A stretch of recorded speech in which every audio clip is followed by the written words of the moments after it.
Jai Chitra, welcome to J home channel. இந்த கோடை காலத்துக்கு ஏற்ற மாதிரி கொஞ்சம் ஸ்பெஷலாக சில்லுன்னு ஆனால் கொஞ்சம் ஸ்பைசியாக இருக்கிற மாதிரி ஒரு கூல்ட்ரிங்க் ஒன்று இன்றைக்கி நம்ம தயாரிக்க போகிறோம். அது கேரளாவில் ரொம்ப ஃபேமஸ் ஆனதுங்க. குலுக்கி சர்பத்துன்னு சொல்கிறது. ஸ்வீட்டாகவும் இருக்கும், உப்பு புளிப்பு அது போக ஸ்பைஸியாக இருக்கிறதுக்காக பச்சை மிளகாயை கீரி அது கூட சேர்த்துக்குவோம். இந்த கூல்ட்ரிங்க்கு ரொம்ப ஃபேமஸ் ஆனது கேரளால எல்லாம். இப்போ இதுக்கு தேவையானது ஒரு சியா சீட்ஸ்ன்னு சொல்கிறாங்க, 1 ஸ்பூன் அளவுக்கு, அதாவது துளசி விதைகள் தாங்க. இது தண்ணியில் போட்டு ஒரு 20 நிமிஷம் அளவுக்கு ஊற வச்சிடலாம். நான் 1 ஸ்பூன் எடுத்து இதை தண்ணி விட்டு ஊற வச்சிட்றேன். 20 நிமிஷம் அளவுக்கு ஊறின அப்புறமா பார்த்தோம்னா இது இந்த மாதிரி ஊறி வந்திருக்கும், ஜெல்லாட்டாக இருக்கும். இப்போ இது கூட குலுக்கி சர்பத் செய்கிறதுக்கு தேவையான மற்ற பொருட்கள் என்னென்னு பார்த்துக்கலாம். ஐஸ் க்யூப்ஸ்க்குங்க உங்களுக்கு தேவையான அளவுக்கு ஒரு கைப்பிடி புதினா தலை, ஒரு எலுமிச்சம்பழம், பெரிய சைஸ் எலுமிச்சம்பழம், சின்னதாக இருந்தால் 2 எடுத்துக்கோங்க. இப்போ பச்சை மிளகாய் 2 கீறி விட்டுருக்குறேங்க. 2 ஸ்பூன் அளவுக்கு சர்க்கரை, ஒரு அரை ஸ்பூன் அளவுக்கு உப்பு. இது மட்டும் இருந்தால் போதுங்க.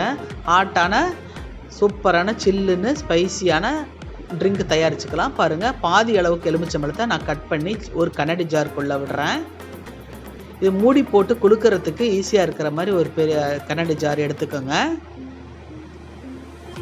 இப்போ எலுமிச்சம்பழத்தை பிழிஞ்சு விட்டுட்டு புதினா தலையையும் சேர்த்துக்கிறேன். பாருங்கள், இப்போ இந்த ஜெல் ஊறி வந்திருக்கு இல்லைங்களா, அதில் ஒரு 3 ஸ்பூன் அளவுக்கு சேர்த்துக்கிறேன். இது நல்ல குளிர்ச்சியை கொடுக்கும், உடம்புக்கு ரொம்ப நல்லது தான். இது போக நமக்கு தேவையான அளவுக்கு ஐஸ் க்யூப்ஸை சேர்த்துக்கலாம்.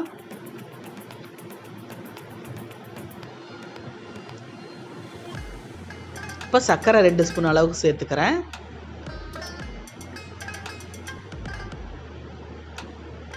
இப்போ அரை ஸ்பூன் அளவுக்கு உப்பையும் சேர்த்துக்கிறேன். இப்போ பச்சை மிளகாய் கீறி வச்சுருக்கோம் இல்லையா, அதை 2ஐயும் சேர்த்துக்கலாம். இது போக ஒரு 1/4 மூடி அளவுக்கு எலுமிச்சம்பழத்தை கட் பண்ணி எடுத்து அப்படியே போட்டுக்கலாம். இப்போ ஒரு 2 டம்ளர் அளவுக்கு, 1/2 லிட்டர் அளவுக்கு தண்ணி சேர்த்துக்கலாம். இது 2 பேர் குடிக்கிறதுக்கு போதுமானதாக இருக்கும். இப்போ இது ஜாரை மூடி போட்டு நல்லா மூடி விட்டுட்டு டைட்டாக இப்போ எடுத்து பாருங்கள், நல்லா குலுக்கிக்கலாங்க.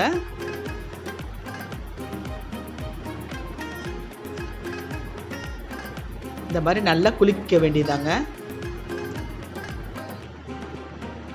நம்ம ஊற்றின தண்ணியில் எல்லா பொருட்களும் நல்லா மிக்ஸ் ஆகி டேஸ்ட்டாக வரும்.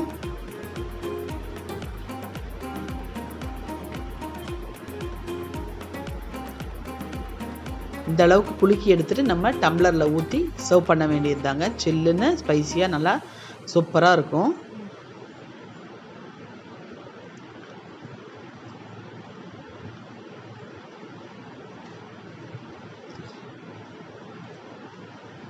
இதை நீங்களும் உங்கள் வீட்டில் ட்ரை பண்ணி பாருங்கள், குடிச்சு பாருங்கள். இந்த வீடியோ உங்களுக்கு பிடிச்சிருந்தா லைக் பண்ணுங்கள், ஷேர் பண்ணுங்கள், கமெண்ட் பண்ணுங்கள்.